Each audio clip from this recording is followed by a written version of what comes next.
Well, it's 4:30 in the morning. I'm all dressed and ready to ski all day with a pack. It must be the Canadian Ski Marathon.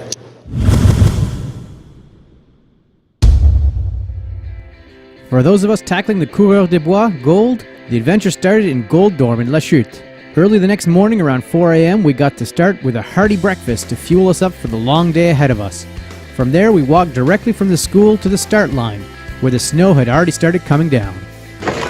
About 5 minutes before the start here, the snow is blowing just a little bit. It's pretty cold, but it should be a great day skiing. Yoo-hoo! This year we were running on the east to west track, going from La Chute all the way back to Buckingham, a total of 160 kilometers over the 2 days. Since we started out before 6 a.m. it was still dark, so we started by headlamp. Temperatures for the day were somewhere around -13, but with the blowing snow and cold, it felt like closer to -20 or so. Luckily, when you've got a big pack on and you're putting all that effort in, you do stay rather warm along the way. And luckily at every aid station there's always the option of warm drinks, including warm electrolyte drinks and or soup. As you can see from the track, we had a good mix of different terrain to tackle, including some really steep downhill sections with ones where we had to actually take our skis off.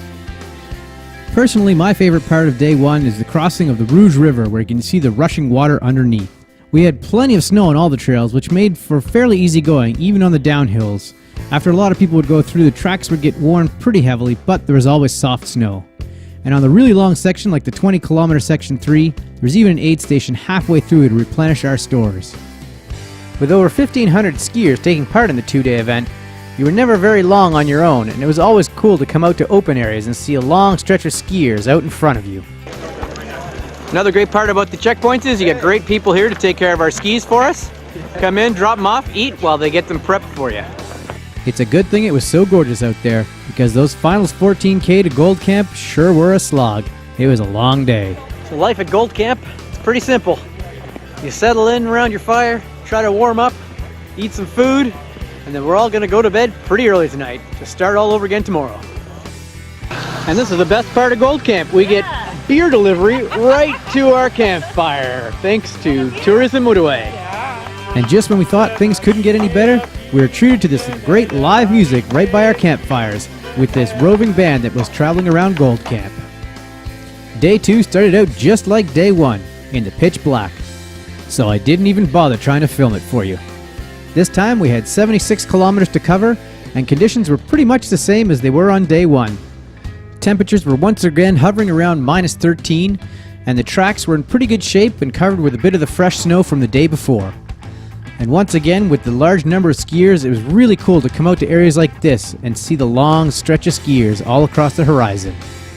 Now, even though day 2 was shorter than day 1, I can assure you it doesn't get any easier, especially after you spend a long night in the cold just sleeping on a hay bale and not getting a whole lot of rest. And as you can see, the other thing that happened to us on day 2 is the storm really picked up.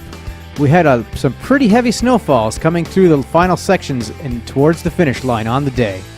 So here we are at the final checkpoint on day 2. 14.3K left before we finish off the event. For the final stage, all I could really focus on was one ski in front of the other. The camera was too cold to really do any filming. Once you got past the finish line, you could go into the final school gymnasium to pick up your medals and awards and hang out with fellow skiers. There was food and beverages on offer should you want them. Also, all of your left luggage was there for you to claim, so you could grab a warm shower and put on some fresh clothes. Well, that does it for me from this year's CSM. I got another gold bar to add to my collection. The snow is flying and people are still coming in the finish line. It was a great weekend of skiing. So here we are. Yep. Thank you. You good? Yep, that's what I get for filming and not watching. Yeah.